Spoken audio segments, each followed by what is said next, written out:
시청자 여러분 안녕하십니까? 토요일 뉴스타트 1부 시작합니다. 이재명 대통령이 오늘 일본으로 출국해 이시바 시게루 총리와 두 번째 한일 정상회담을 엽니다. 다음 주 초에는 트럼프 대통령과의 첫 한미 정상회담도 예정돼 있는데 이 대통령의 국익 중심 실용 외교가 시험대에 올랐다는 분석입니다. 강진원 기자입니다. 지난 6월 캐나다에 이어 이번엔 도쿄에서 한일 정상회담이 개최됩니다. G7 정상회의를 계기로 처음 마주한 이재명 대통령과 이시바 일본 총리가 두 달여 만에 또 만나는 겁니다. 의전에 구애받지 않고 수시로 상대국으로 가는 이른바 셔틀 외교 형식인 만큼 꼭 필요한 행사들로만 빽빽하게 일정이 짜였습니다. 일본에 도착하자마자 제1동포들과 오찬 간담회를 하고 바로 이어 정상회담과 만찬 등 공식 행사가 이어집니다. 이번 방일을 통해 양 정상 간 개인적인 유대 및 신뢰 관계가 더욱 깊어지기를 기대합니다. 과거를 직시하되 미래를 지향한다는 대일 정책 기조에 따라 경제와 안보 등 여러 분야에서 한일 관계 청사진이 논의될 거로 보입니다.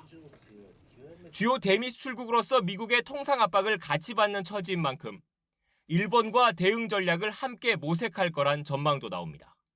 일본 정부가 과거의 아픈 역사를 직시하고 양국 간 신뢰가 훼손되지 않게 노력해 줄 것으로 기대합니다. 일요일 오후 1박 2일간의 일본 방문이 끝나면 이 대통령은 곧바로 미국으로 향합니다. 백악관에서 진행되는 트럼프 미국 대통령과의 첫 한미 정상회담에 참석하기 위해 태평양을 건너는 겁니다. 현지 시각 24일 오후, 우리 시각으로 25일 월요일 새벽 워싱턴 DC에 도착하면 제2동포 만찬 간담회를 시작으로 미국 방문 일정에 돌입합니다. 하이라이트는 현지 시각으로 이튿날인 25일입니다. 우리 시각으론 26일 새벽부터 오전 사이에 한미 정상회담과 미국 재계, 학계 인사와의 만남 등이 연달아 잡혀 있습니다. 이미 타결된 관세 협상의 세부한 조율은 물론 국방비 인상과 주한미군 역할 재조정 등 미국이 내밀 안보 청구서 같은 숙제가 만만치 않습니다. 한미 원자력 협정 개정 등 쟁점 현안 또한 논의 테이블에 오를 수 있습니다. 국가 이익을 최우선에 두고 호혜적인 외교 안보 정책이 실현될 수 있도록 최선을 다하겠습니다. 이 대통령은 미국 방문 마지막 날 한미 조선업 협력의 상징인 필라델피아의 필리조선소를 둘러본 뒤 귀국길에 올라 목요일인 28일 새벽 한국에 도착합니다. 이에 앞서 오는 24일엔 중국으로 특사단을 보내 시진핑 중국 국가주석에게 친서를 전달하는데 한미일 삼각 협력을 중심에 두면서도 한중 관계 역시 소홀히 하지 않겠다는 의지를 나타낸 거란 분석이 나옵니다. YTN 강준원입니다. 이재명 대통령과 도널드 트럼프 대통령의 한미 정상회담을 사흘 앞두고 한미 고위 당국자들이 회담 의제를 최종 조율하고 있습니다. 회담에 앞서 워싱턴 DC에 도착한 김정관 산업장관은 미국의 농산물 시장 개방 요구에 대해 말을 아꼈습니다. 워싱턴 연결합니다. 홍상희 특파원.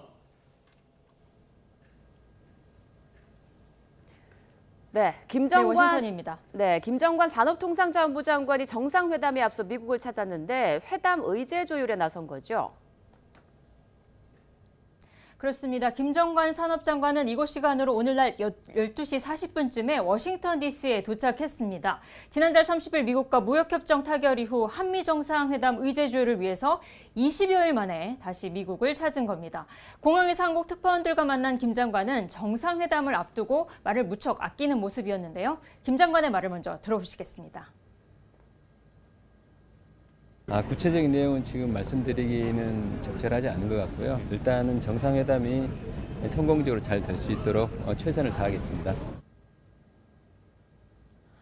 김 장관은 오늘 도착하자마자 하워드 로트닉 상무장관 그리고 크리스 라이트 에너지 장관을 잇따라 만나고 있습니다. 이들과 만난 자리에서 김 장관은 한미 무역협정 세부 내용을 논의하고 산업과 자원 분야에서의 한미 협력을 위한 회담 의제를 최종 조율할 것으로 보입니다. 이번 정상회담 의제 가운데 가장 관심을 끌고 있는 게 미국이 쌀과 소고기 시장 개방을 요구할지 여부인데요. 역시 구체적인 답변은 피했습니다. 들어보시겠습니다. 쌀이나 소고기 시장을 개방을 추가로 저희가 할 수도 있는 건가요? 그건 제가 지금 말씀드리기는 적절하지 않은 것 같고요. 한번 상황을 보시죠.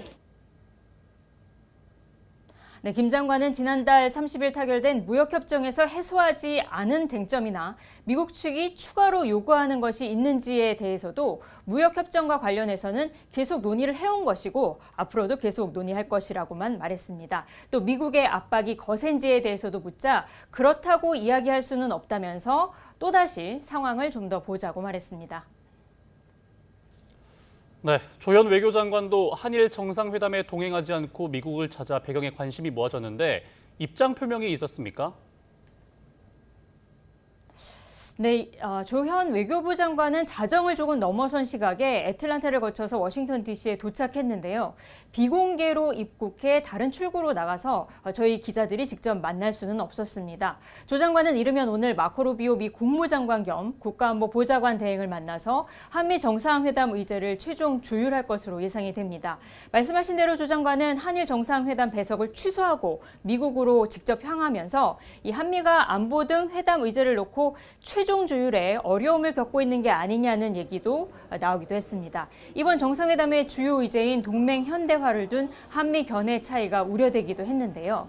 중국 견제를 우선시하는 미국은 주한미국의 전략적 유연성에 대한 한국의 공개 지지를 요구하는 것으로 알려지고 있고 우리나라는 한미 원자력 협정 개정을 추진하고 있는 게 그 배경으로 꼽히기도 했습니다. 주한미군 방위비 분담금에 대한 이견도 예측되기도 했습니다. 강효정 대통령실 대변인은 그러나 어제 브리핑에서 갑작스러운 방미는 아니라면서 좀 더 긴밀한 조율을 위해 바로 미국으로 출국한 거라고 설명했습니다. 이틀 전 이곳에 도착한 여항구 통상교섭본부장도 제이미슨 그리어 미 무역대표부 대표와 이미 만났는데요. 오늘 도착한 김정관 산업장관 일정에 합류해서 미국 측과 정상회담 의제를 최종 조율할 것으로 보입니다. 지금까지 워싱턴에서 전해드렸습니다.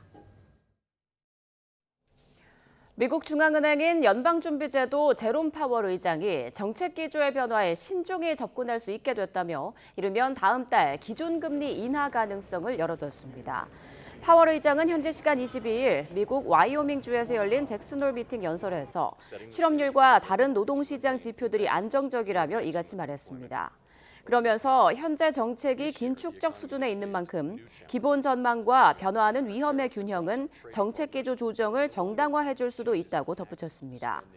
이런 발언은 다음 달 연방공개시장위원회 회의에서 기준금리를 하향 조정할 가능성을 시사한 것으로 풀이됩니다. 제롬 파월 미국 연방준비제도 의장이 잭슨홀 연설에서 금리 인하 가능성을 열어둔 발언을 내놓으면서 뉴욕 증시 3대 지수가 장 초반 1% 넘게 급등했습니다. 현지 시간 22일 오전 10시 5분 기준 30개 우량주로 구성된 다우존스 산업평균 지수는 전장보다 1.46% 뛴 45,437.87을 기록했습니다. 대형주 중심의 스탠더드 앤드 푸어스 500 지수는 1.29% 상승했고 기술주 중심의 나스닥 종합지수는 전장보다 1.53% 올랐습니다. 이재명 대통령은 내년도 연구개발 예산으로 35조 3천억 원이 편성됐다며 대한민국 발전의 시금석이 되길 기대한다고 밝혔습니다. 이 대통령은 어제 용산 대통령실에서 취임 후 첫 국가과학기술자문회의 전체 회의를 주재하고 과학기술 투자에 얼마나 관심을 두는지에 따라 국가의 미래가 결정되는 것 같다며 이같이 말했습니다. 이어 불행하게도 연구개발에 대한 일종의 오해나 약간의 문제점 때문에 굴곡이 있긴 했지만 이번 예산으로 정상적 증가 추세에 복귀한 것 같다고 설명했습니다. 정부가 인공지능 AI 대전환과 초혁신 기술 개발을 주요 내용으로 하는 경제 성장 전략을 발표했습니다. 이를 통해 AI 3대 강국, 잠재 성장률 3%, 국력 세계 5강을 이루겠다는 건데요. 구윤철 부총리의 발표 들어보겠습니다. AI 대전환과 초혁신 경제 분야에서 30대 선도 프로젝트를 선정해 올해 하반기부터 즉시 준비해 나가겠습니다. AI 대전환은 인구 충격에 따른 성장 하락을 반절시킬 유일한 돌파구입니다. 다행히 우리는 광 케이블, HBM 등 탄탄한 IT 기반과 제조 암묵지는 물론 AI 시대의 쌀인 데이터 등을 풍부하게 축적하고 있어 지금은 다시 안 올 절호의 기회입니다. 기업과 공공부문은 물론 전 국민의 일상생활 속에서 AI 대전환을 실천하겠습니다. 정부는 이번에 경제성장 전략을 발표하면서 과거와 달리 구체적인 아이템을 거론하며 5년 내 가시적 성과를 내겠다고 강조했습니다. 7대 피지컬 AI와 15대 초혁신 경제 선도 프로젝트입니다. 이승은 기자입니다. 로봇 구동에 중요한 역할을 하는 인공관절, 액추에이터에 뛰어난 기술을 보유하고 있는 국내 기업입니다. AI 로봇에게 물건 옮기는 동작을 학습시키고 있습니다. 이렇게 학습된 로봇은 정해진 동작만 하는 게 아니라 유동적 환경 속에서 다양한 물체를 옮길 수 있습니다. 현대차가 인수한 미국 기업의 부품 운반 로봇을 보면 상자 뚜껑을 닫자 다시 열고 부품을 떨어뜨리자 알아서 주워 담습니다. 제일 먼저 적용될 분야로서는 제조 현장이라든지 그다음에 물류센터와 같이 열악한 환경 속에서 수작업이 많이 이루어지는 형태의 공간에서 특히나 더 역할을 발휘할 것 같습니다. AI 분야에서 미국에 1년 넘게 뒤진 한국. 정부는 기반 AI 모델 개발과 GPU, 인재 확보 노력과 함께 로봇과 자동차, 선박, 가전, 드론, 팩토리, 반도체, 7대 분야에서 AI를 융합해 피지컬 AI 1등 국가로 도약하겠다는 목표를 세웠습니다. 공공부문에서도 탈세 탐지 등 선도 프로젝트를 시작으로 모든 공공 업무에 AI를 도입할 것이라고 밝혔습니다. 다행히 우리는 IT 기반이 탄탄하고 제조 역량, 암묵지를 보유하고 있으며 AI 시대 쌀인 데이터도 풍부하게 축적되어 있습니다. LNG 운반사는 우리 조선업의 핵심 선종이지만 저장고인 화물창 만드는 기술이 없어 선가의 5%가 기술료로 빠져나갑니다. AI 시대 핵심 소재인 실리콘 카바이드 전력 반도체는 수입에 의존하고 있습니다.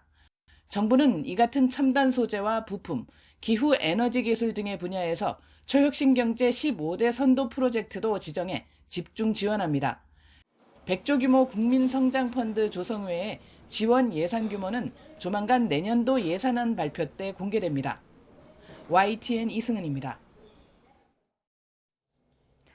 국민의힘 대표직을 놓고 김문수, 장동혁 후보가 결선 대결을 펼치게 됐습니다.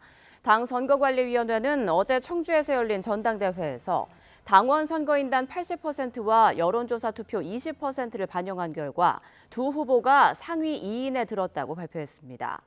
김문수 후보는 결선 진출 소감에서 9박 10일 동안 특검으로부터 당사를 지켜왔다며 107명의 의원, 500만 당원이 합심해 이재명 독재 정권과의 싸움에 앞장서겠다고 말했습니다. 장동혁 후보는 분열을 안고 갈 것인지 내부 총질자를 정리하고 단일 대우로 갈 것인지 선택이 남아있다며 자신을 선택하는 게 당 혁신과 미래를 선택하는 거라고 밝혔습니다. 당대표는 오는 24, 25일 선거인단 투표와 여론조사를 거쳐 오는 26일 최종 결정됩니다. 국민의힘 새 최고위원회는 신동욱, 김민수, 양향자, 김재원 후보가 선출됐습니다. 당 선거관리위원회는 당원 선거인단 투표 80%와 여론조사 20%를 반영해 이 같은 결과를 발표했습니다. 또 청년 최고위원회는 우재준 후보가 당선됐습니다. 이처럼 국민의힘 당권 경쟁이 김문수, 장동혁 두 반탄 주자끼리의 맞대결로 확정되면서 표심 향방에도 관심이 쏠립니다. 찬탄파 표가 어디로 향할지 또 결선 기간 반탄 주자 사이 얼마나 날선 공방이 오갈지도 주목되는 부분입니다. 박광열 기자입니다. 탄핵 찬성파 대표 주자 한동훈 전 대표가 불출마를 선언한 가운데 링에 오른 찬탄 주자들. 강성 발언으로 눈길을 끌었지만 구도를 뒤집긴 역부족이었습니다. 그게 바로 망고 역적이고 대역죄인이죠. 과거 같았으면 삼족을 멸할 정도로 중범죄입니다. 반탄 주자끼리의 결승전, 찬탄, 중도 세력 표심이 주요 캐스팅 보트가 될 거란 관측이 높습니다. 자연스레 찬탄파와의 갈등 해법을 둘러싼 두 후보 온도차에도 시선이 쏠립니다. 장동혁 후보는 경선 기간 숫자가 중요한 게 아니라며 당론에 역행하는 사람들과의 과감한 결별 필요성을 거듭 주장했습니다. 내부 총질을 하는 분들이 당에 남아있다는 것 자체가 통합이라고 생각하는 것, 저는 그 자체가 말이 되지 않는다고 생각합니다. 반면 김문수 후보는 개헌 저지선 사수 중요성을 부각하며 통합을 강조했는데 우리가 분열해서 개헌 저지선이 무너지면 이재명 정권은 곧바로 개헌에 착수할 것입니다. 일각에선 결선에서의 친한계 표심을 염두에 둔 전략적 포석이 아니냐는 해석도 나왔습니다. 일부는 투표 포기, 또 참여하면 누굴 찍을 것인가인데 한동훈 지지자들이 봤을 때 덜 미운 사람. 친한계 선택은 어떻게 됩니까? 집으로 가야죠. 크게 관심이 없을 것 같아. 완충지대 없는 1대1 구도 역시 주목할 지점입니다. 윤어게인, 전환길 이슈 등 휘발성 있는 주제를 두고 본격 선명성 공방 가능성을 배제할 수 없습니다. 아직 의원들 뇌리에 깊숙이 남아있는 지난 대선 한덕수와의 단일화 불발 문제 등을 둘러싸고 견제구 이상의 전면전이 오갈지도 관심입니다. 전 당원 투표 속에서 후보 교체 시도가 좌절돼서 제가 공식 후보가 됐습니다. 결과적으로 우리는 후보 단일화를 이룩했습니다. 여론조사를 통해서 아름답게 단일화를 이루겠다는 약속이었고 23번이나 약속을 하셨습니다. 그리고 최종 후보로 나갔으니까 단일화된 거 아니냐라고 하는 것은 저는 궤변에 가깝다고 생각합니다. 찬탄 반탄 구도가 지배한 이번 전당대회, 누가 당을 수렁에서 끌어올릴 적임자일지 제대로 된 경쟁이 지금부터라도 절실하다는 지적의 목소리도 적지 않습니다. YTN 박광일입니다. 조국 전 조국혁신당 대표가 출소 이후 광폭 행보를 이어가자 더불어민주당 안에선 불편한 기색이 감지됩니다. 이재명 대통령 지지율의 하락과 국정 운영 부담을 감수하고서 특사를 감행했지만 몸을 낮추지 않고 있다는 볼멘 소리가 나오는 겁니다. 윤웅성 기자입니다. 출소 일주일 만에 복당과 함께 당직까지 맡은 조국 전 조국혁신당 대표가 그야말로 광폭 행보에 나서고 있습니다. 조 전 대표는 사법적 판단이 끝났지만 국민에게 정치적 선택을 받겠다는 의중을 강하게 드러냈는데 저희 비판하신 분까지 포함해서 국민들의 제 의견을 다시 얘기하고 이 정치적 선택을 받아야 되는 거죠. 유튜브 방송 출연에 언론 인터뷰, 그리고 SNS 활동까지 다양한 분야에서 공개 활동을 시작했습니다. 특히 내일부터는 현장 행보도 본격화합니다. 자신이 창당을 선언한 장소인 부산 민주공원을 방문한 뒤 경남 양산 평산마을을 찾아 문 전 대통령을 만날 예정입니다. 이튿날에는 봉하마을에서 노무현 전 대통령 묘역을 참배하고 권양숙 여사도 예방할 계획입니다. 26일부터는 사흘 일정으로 호남 지역도 찾아 종교계와 시민사회계 인사들을 만납니다. 호남은 내년 6월 지방선거에서 더불어민주당과 조국혁신당 사이 경쟁이 예상되는 곳이라 벌써 지방선거 모드에 돌입한 것 아니냐는 해석들도 나오고 있습니다. 이 같은 상황에서 민주당 내부에서는 불만 기류가 감지됩니다. 국민 반대와 정권 초반 국정 동력 약화 우려에도 이재명 대통령이 특별 사면 결단을 했는데 자숙보다는 자기 정치에 집중한다는 볼멘 소리가 나오는 겁니다. 특히 특사를 공개적으로 요구했던 민주당 강득구 의원은 국민에게 개선 장군처럼 보이는 건 아닌지 걱정스럽다며 조금 더 자숙과 성찰의 시간을 가질 것을 당부하기도 했습니다. 특히 조 전 대표가 이 대통령의 지지율 하락에 자신이 미친 영향이 n분의 1 정도라고 한 발언에 불편한 기색이 역력합니다. 대통령의 부담이 상당했을 텐데 평가를 좀 박하게 하는 게 아니냐, 뭐 이런 느낌이겠죠. 대통령실의 사면 복권에 대한 그런 이제 메시지라든지 또 국민들의 입장 이런 것을 좀 고려를 하셔서 조금 신중한 행보를 하시는 것이 좋겠다. 다만 조국혁신당은 당의 정상화와 소통 회복 차원으로 자연스러운 과정이라며 확대 해석에는 선을 긋고 있습니다. 민주당의 불편한 기류는 공정 이슈와 맞물려 민심이 민감하게 반응하고 있다는 우려가 깔려 있습니다. 민주당과 조국혁신당 사이 견제와 갈등은 내년 지방선거를 앞두고 심화할 가능성이 큰데 조 전 대표가 이와 관련한 공개적 메시지를 낼지도 주목됩니다. YTN 윤웅성입니다. 방송 3법 입법을 완료한 더불어민주당은 이어지는 본회의에서 이른바 노란봉투법과 더 강해진 상법 개정안도 처리할 계획입니다. 국민의힘이 또다시 무제한 토론, 필리버스터로 맞서겠다는 방침이지만 법안 처리는 시간 문제라는 전망입니다. 황보혜경 기자입니다.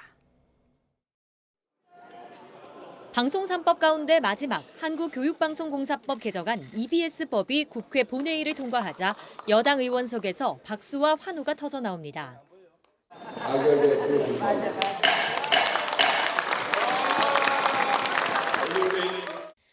법안은 EBS 이사수를 기존 9명에서 13명으로 늘리고 이사 추천 주체를 국회와 시청자위원회, 학계 등으로 다양화하는 것이 핵심입니다. 무제한 토론에 돌입했던 국민의힘은 민주당 주도로 필리버스터가 강제 종료되자 법안 처리 표결에 불참했습니다. 이로써 앞서 윤석열 정부 거부권 행사로 2차례 폐기됐던 방송법과 방송문화진흥회법 개정안 등 방송 3법 입법이 모두 마무리된 겁니다. 법안이 시행되면 KBS와 MBC 등 공영방송은 3개월 안에 이사를 새로 구성하고 국민추천위원회를 통해 새 사장을 선출해야 합니다. 보도 전문 채널은 보도 책임자를 임명할 때 보도국 종사자 과반의 동의도 얻어야 합니다. 민주당은 정치 권력의 방송 개입을 막는 첫걸음이라며 환영했지만 국민의힘은 공영방송이 노조 권력에 예속될 수 있는 방송장악법이라고 반발했습니다. 방송장악법은 공영방송의 이사진, 사장, 보도책임자 등등 모든 인사에 언론 노조의 개입을 확대하는 법입니다. 민주당은 다음 단계로 방통위 개편이나 새 기구 신설 법안을 준비하고 있는데 이렇게 되면 방송 3법 통과를 끝까지 지켜봤던 이진숙 방송통신위원장은 남은 임기를 마치지 못할 가능성도 있습니다. 방송 3법은 방송통신위원회가 정상화돼야 작동이 시작됩니다. 이 또한 차질 없이 꼼꼼하게 이제 민주당은 오는 25일까지 파업 노동자에 대한 기업의 손해배상 청구를 제한하는 노란봉투법과 집중투표제 의무화 등을 담은 상법 개정안 등도 처리할 방침입니다. 국민의힘이 또다시 필리버스터 대치를 예고했지만 민주당은 살라미 전술을 반복해 펼칠 예정입니다. 거대 의석을 등에 업은 여권의 법안 처리는 무난하게 이뤄질 전망입니다. YTN 황보혜경입니다. 통일교의 국민의힘 선거 개입 의혹을 수사하고 있는 민중기 특별검사팀은 중앙당사 압수수색의 강제 집행 모양새를 피하려 부단히 애를 써왔습니다. 이제 전당대회가 끝나고 책임 있는 지도부가 들어서면 협의를 마무리 짓고 다시 압수수색에 나설 거란 전망도 나옵니다. 이준엽 기자가 보도합니다.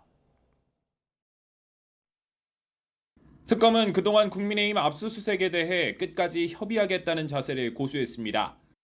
정치보복, 야당 탄압 같은 프레임에 휘말려 정당성 시비가 있는 것을 차단하겠다는 의지로 풀이됩니다. 그러나 압수수색이 국민의힘 전당대회 뜨거운 감자로 떠오르며 철야농성 같은 진풍경을 낳았고 첫 영장은 시한을 넘겨 집행불능 처리됐습니다.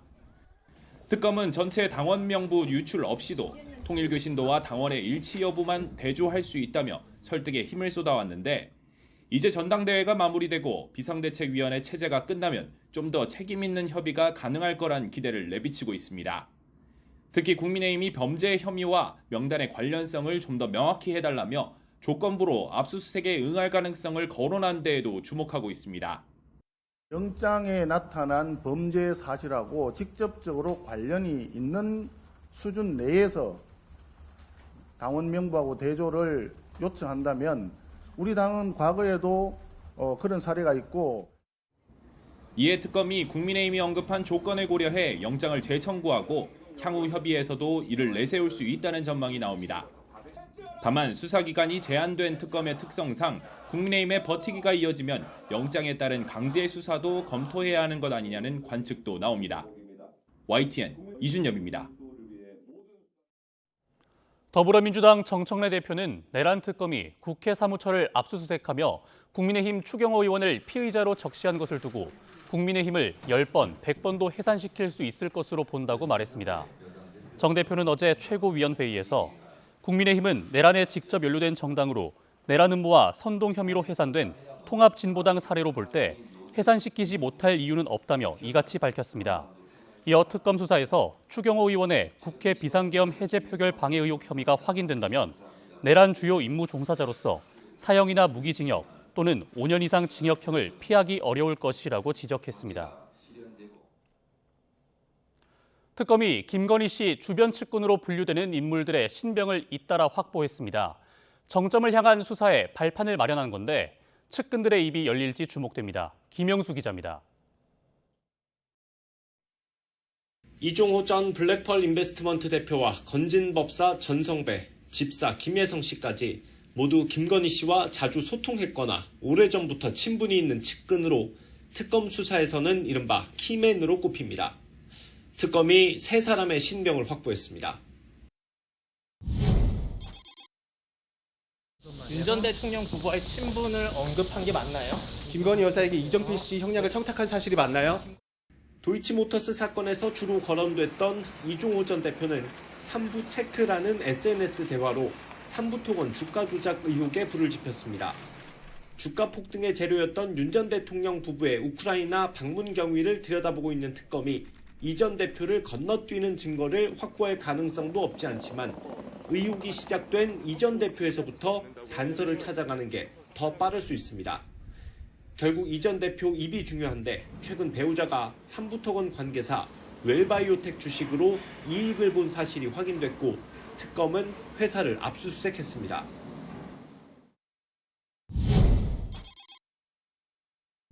영장심사 포기하신 이유가 뭡니까? 구속 피할 수 없다고 생각하신 게 뭐예요? 통일교 청탁 알선혐의 인정하시는 겁니까? 건진법사 전성배 씨는 통일교와 관련된 모든 의혹에 등장하는 핵심 인물입니다.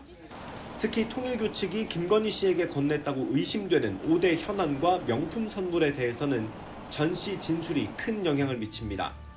전 씨는 구속을 받아들이겠다며 영장 실질 심사까지 포기했지만 현재까지는 입장이 바뀔 기류는 없는 걸로 보입니다.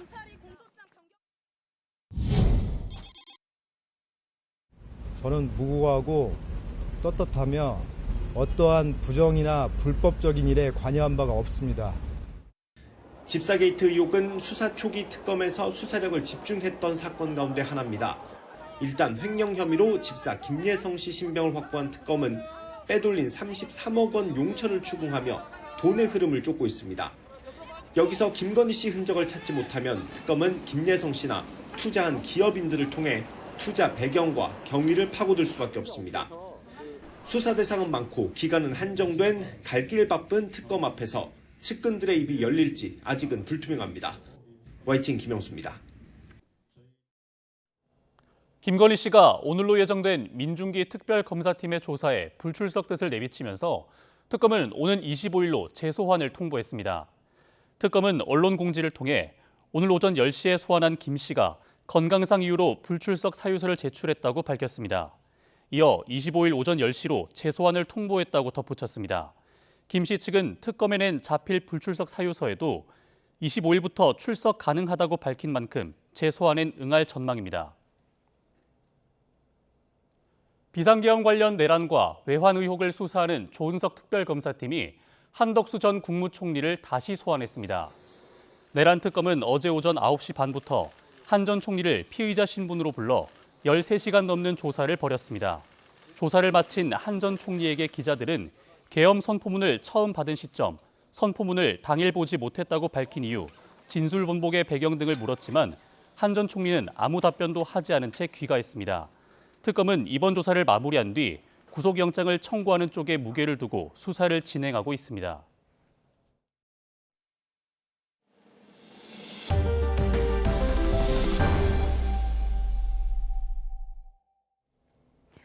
우크라이나 전쟁 종식을 위한 회담이 구체화되지 않고 있는 가운데 러시아와 우크라이나는 오히려 공습을 강화하고 있습니다. 신속한 협상을 강조하던 트럼프 대통령은 푸틴과 젤렌스키를 기름과 식초에 비유하며 미국이 개입하지 않을 수 있다면서 압박했습니다. 런던에서 조수연 특파원입니다. 우크라이나군의 드론 공격에 러시아 드루즈바 송유관 시설이 화염에 휩싸였습니다. 하루 전 있었던 러시아의 대규모 드론 미사일 공습에 대한 보복 공격입니다. 협상 국면을 앞두고 양측이 공방을 강화하는 가운데 마르크 류터 나토 사무총장은 우크라이나를 찾아 강력한 안전 보장을 약속했습니다. When the time comes, for you to enter that bilateral meeting, you have the unmistakable force of Ukraine's friends behind you, ensuring that Russia will uphold any deal and will never ever again attempt to take 1 square kilometer of Ukraine.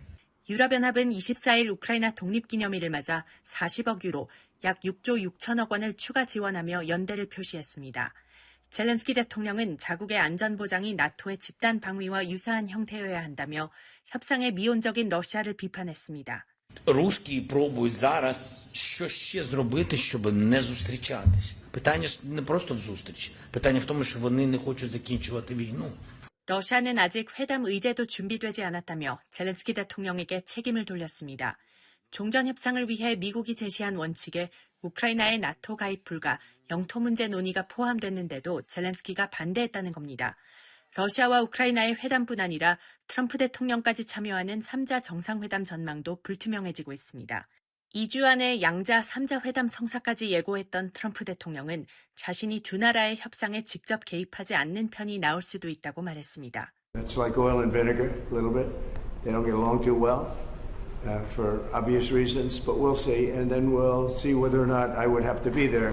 신속한 우크라이나 종전 협상을 밀어붙이던 트럼프 대통령이 개입하지 않을 뜻을 언급한 것은 연일 공세를 강화하고 있는 러시아와 우크라이나 양측을 압박하기 위한 것으로 보입니다.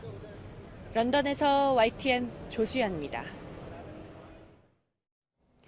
미 국방부는 수도 워싱턴 DC의 치안 유지를 위해 배치된 주 방위군이 곧 무기를 휴대하고 임무를 수행할 것이라고 밝혔습니다. 미 국방부는 현지 시간 22일 피트 헤그세스 국방장관의 지시에 따라 워싱턴 DC에 배치된 합동임무군이 지급된 무기를 휴대하고 임무를 수행할 것이라고 설명했습니다. 이는 미 육군이 무기를 활용할 수도 있지만 무기고에 보관할 것이며 장병들은 범법자 체포에 투입되지는 않을 것이라고 했던 지난 14일 발표와 배치된 내용입니다. 미국 연방수사국이 트럼프 1기 행정부 당시 백악관 국가안보보좌관을 지낸 존 볼턴의 메릴랜드주 자택을 수색했습니다. FBI 대변인은 볼턴 전 보좌관의 자택 수색과 관련해 법원 승인에 따라 활동하고 있는 것이라고 전했습니다. 미국의 대표적 관광도시 라스베이거스를 찾는 관광객이 급격히 줄었습니다. 트럼프 대통령의 관세 이민 정책으로 해외여행이 큰 폭으로 줄었기 때문인데 관광산업 관련 종사자들이 직격탄을 맞고 있습니다. 김잔디 기자입니다. 밤새 꺼지지 않는 화려한 조명과 쇼, 카지노로 전 세계 관광객들을 유혹했던 유흥도시 라스베이거스. 코로나 유행이 끝나 관광산업이 호황을 이룰 땐 네바다주 전체가 들썩였고 라스베이거스에서 팁을 받아 생활하는 노동자가 18만 명에 달했습니다.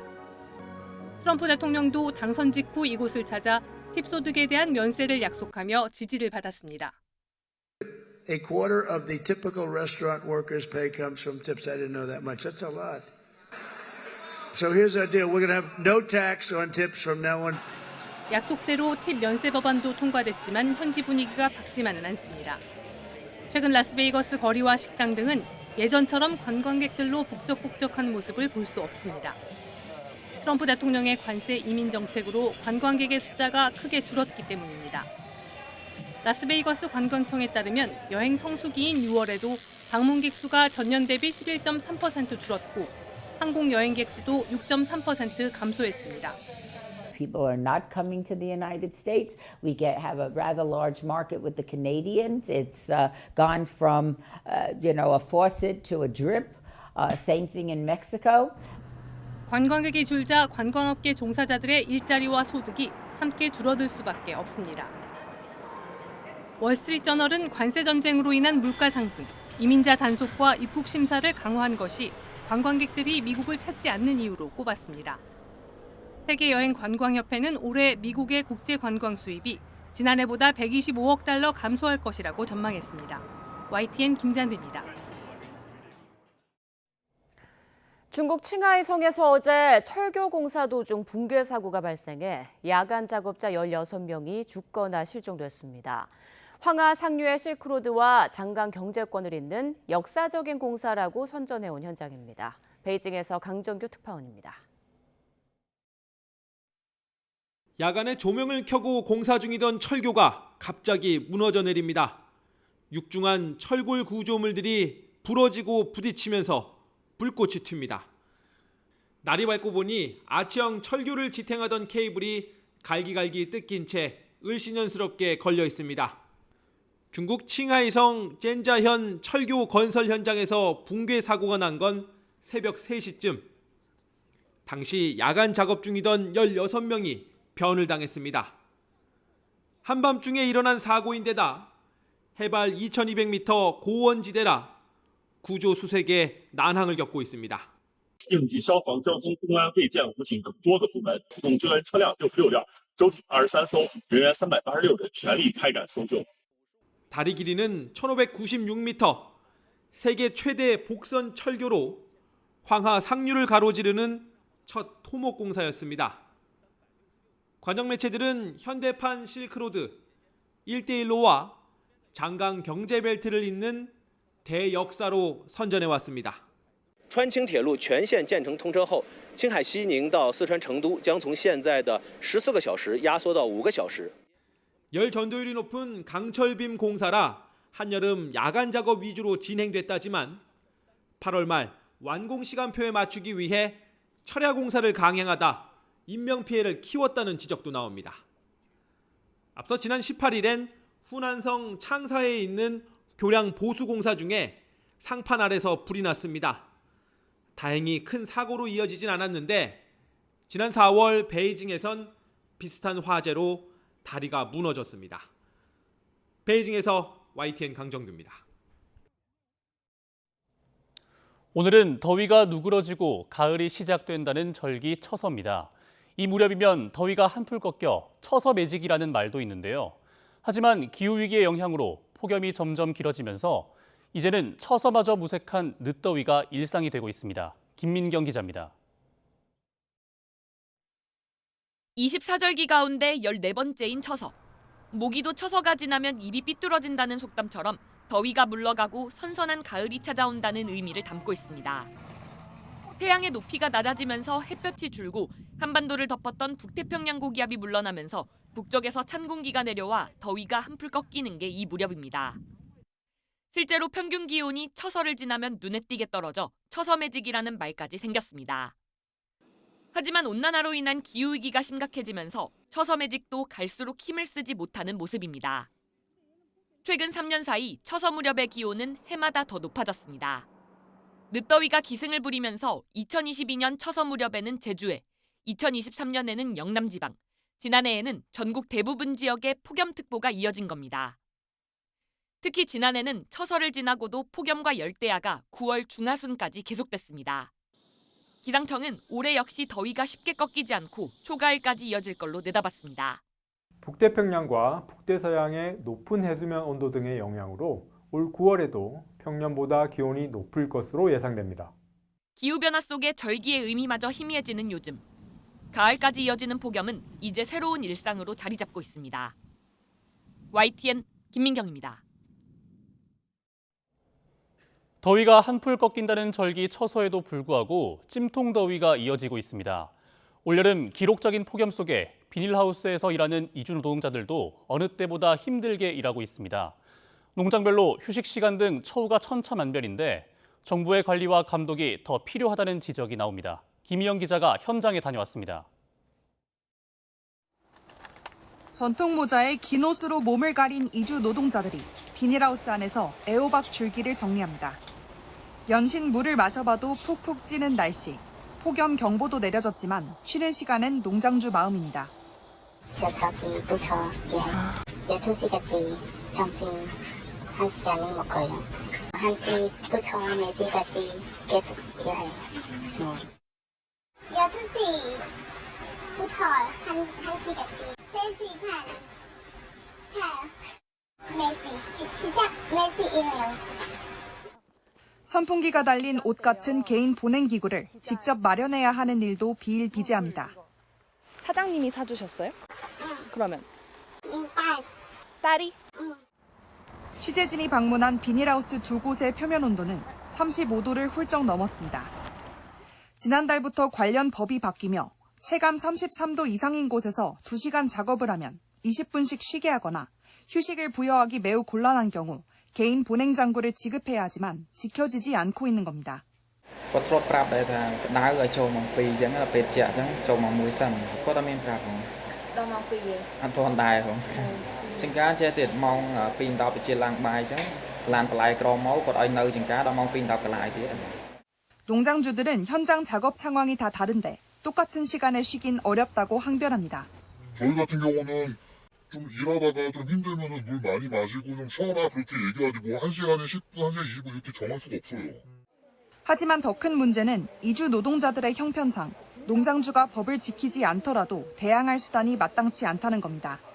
농장 이주 노동자 대부분은 고용 허가제를 통해 비전문 취업 비자인 E9 비자를 받고 입국하는데 이들의 생계가 달린 체류 기한 연장 등을 위해서는 사업주의 협조가 필수적이기 때문입니다. 이주 노동자들과 고용주 사이는 철저한 가불관계에 있어요. 폭염이 점점 심해지는 시대를 맞이해서 사업주의 선의에만 의존해서 이주 노동자 100만 명 시대 폭염 휴식권 조항이 국적과 상관없이 지켜질 수 있도록 정부의 관심이 필요해 보입니다. YTN 김희영입니다. 여름철 제주 바다의 주요 어종인 갈치의 어획량이 절반 이상 급감한 것으로 나타났습니다. 급격한 수온 상승이 원인으로 지목되는데 갈치 어장도 제주를 떠나 북동쪽으로 분산되고 있는 것으로 나타났습니다. KCTV 제주방송 김용원 기자입니다. 여름철 제주 바다에서 주로 잡히는 갈치 어획량이 갈수록 줄어들고 있습니다. 지난해 연안 복합어선 갈치 어획량은 약 4,000톤으로 지난 2006년에 비해 절반 이상 급감했습니다. 어획량 감소가 수온 상승과 관련성이 높다는 연구 결과가 나왔습니다. 갈치가 주로 잡히는 수심 20m 바다 수온 변화에 따른 갈치 어장 분포 현황을 조사했더니 수온이 21도 내외로 유지되던 2017년 제주 연안의 갈치 어장은 뚜렷하게 형성됐습니다. 반면 30도에 육박하는 고수온이 유입된 지난해에는 갈치가 북동쪽으로 이동하면서 어장이 분산된 것을 확인할 수 있습니다. 특히 조업철인 8월 수온이 27도 이상을 기록한 2016년과 2023년에도 비슷한 현상이 관측됐습니다. 수온 같은 환경 요인이 제주 주요 어종의 어획량과 어장 변화에 어떤 영향을 미치는지 규명한 건 정부 조사에서 이번이 처음입니다. 최근 10년간 갈치가 주로 많이 어획되는 8월 달에 그리고 갈치가 주로 어획되는 수층에서 수온과의 관계를 비교해 봤었고 그 결과 제도 남동쪽 쪽에서 27도씨 이상 따뜻한 물덩어리가 들어올수록 어장이 분산되면서 그로 인해 어획량이 좀 감소되는 경향이 있다는 것을 바다 고수온 현상으로 제주 토종 소라의 서식지가 경북 울진 해상까지 확장하고 제주에 남은 소라의 면역력이 크게 떨어졌다는 연구 결과도 있었습니다. 해양수산부는 내년부터 제주 연안 60km 이내 해양 생물과 수심별 수온, 염분 등에 대한 정밀 조사를 진행해 어장 변화 추세를 분석할 예정입니다. KCTV 뉴스 김용원입니다. 롯데리아가 햄버거의 본고장 미국에서 1호점을 열며 미국 시장 진출 출사표를 던졌습니다. 시범 영업기간 현지인들이 긴 줄을 서며 큰 화제를 모으기도 했는데요. 일본 도쿄에 진출한 맘스터치도 매장을 늘리기로 하는 등 토종버거의 도전이 이어지고 있습니다. 오동건 기자입니다. 미국 캘리포니아의 오렌지 카운티 롯데리아 미국 1호점이 문을 열었습니다. 3, 2, 1,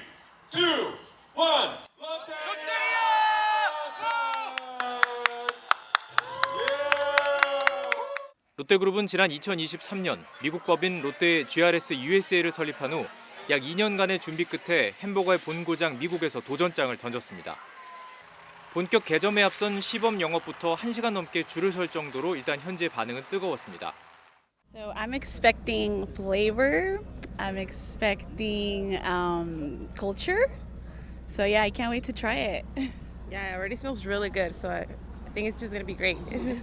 롯데리아는 미 서부의 대표적 브랜드인 인앤아웃 버거 바로 근처에서 미국 전용 메뉴인 불고기 디럭스 버거와 국내에선 단종된 불고기 새우 버거 등으로 승부수를 던졌습니다. There's a different taste to the K-burger versus like a US burger is more like salty and deep flavor, but the K-burger has more sauce and sweet and sort of savory taste. 롯데리아는 베트남에서의 경험을 발판으로 미국에서의 성공을 자신하고 있습니다. 지난해 흑자 전환에 성공한 롯데리아 베트남은 253개의 매장을 운영하며 현지 패스트푸드 시장 1위를 점하고 있습니다. 토종버거 브랜드의 도전은 일본에서도 이어지고 있습니다. 2024년 4월 도쿄 시부야에서 첫 직영점을 연 맘스터치는 일본 진출 1년 만에 누적 방문객 70만 명, 매출 약 50억 원을 돌파했습니다. 9월 말 일본 직영 2호점인 하라주쿠 맘스터치를 오픈할 예정이고요. 연말까지 약 10개의 매장을 오픈하고 30개 정도의 가맹 계약 진행하는 것을 목표로 하고 있습니다. K컬처 바람을 타고 우리 식품 수출이 역대 최고치를 갈아치우고 있는 가운데 우리 토종 햄버거 브랜드의 거침없는 도전도 이어지고 있습니다. YTN 오동건입니다. 중소제조기업의 가장 어려운 과제가 바로 품질 관리인데요. AI와 로봇 기술을 적극적으로 도입해 불량률을 줄이고 경쟁력을 키운 사례가 주목받고 있습니다. 김근우 기자가 보도합니다. 소형 모터 외장재를 만드는 중소기업입니다. 로봇팔이 완성된 제품을 하나씩 들어 길이와 지름을 확인합니다. 이어 인공지능이 고화질 렌즈를 통해 제품을 살펴보고 찍힘이나 긁힌 자국이 있으면 불량으로 처리합니다. 모터 외장재는 약간의 불량에도 수명이 크게 줍니다. 허용 오차 범위는 플러스 마이너스 0.075mm에 불과합니다.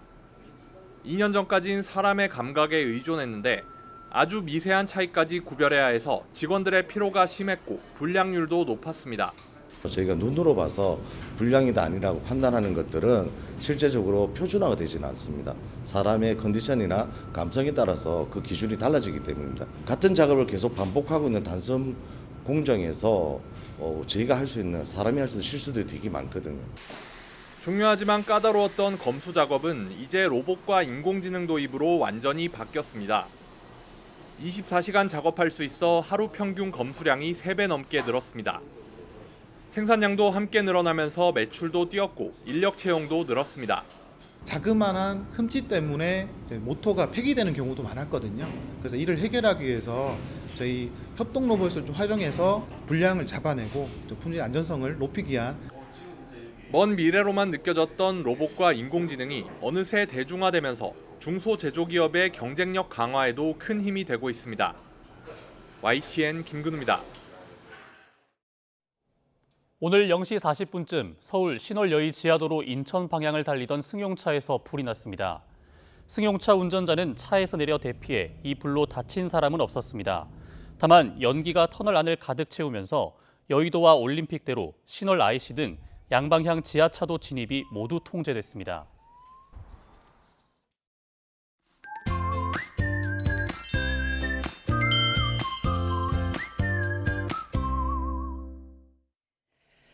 오늘은 더위가 그친다는 절기 처서지만 폭염은 그칠 줄 모릅니다. 현재 전국 대부분 지방에 폭염 경보가 이어지고 있는데요. 오늘 서울의 낮 기온은 34도, 강릉과 대구가 36도까지 올라서 사람 체온과 맞먹는 찜통 더위가 예상됩니다. 대기 불안정으로 소나기도 오는데요. 수도권과 강원도는 오전부터 밤 사이에 소나기가 조금 오겠습니다. 오늘 전국에 가끔 구름이 많겠고 자외선과 오존 모두 강하겠습니다. 밤 사이에도 열대야가 나타났습니다. 특히 강릉은 현재 30도를 보이면서 초열대야 수준의 더위를 보이고 있고요. 서울 27.4도, 청주 26.2도, 대구 25.7도로 대부분 지방에서 열대야 현상이 나타나고 있습니다. 낮 기온 살펴보면 서울이 34도, 청주 35도, 대전도 35도, 대구 36도까지 오를 것으로 보입니다. 날씨였습니다. 뉴스타트 1부 마칩니다. 잠시 뒤 2부가 이어집니다.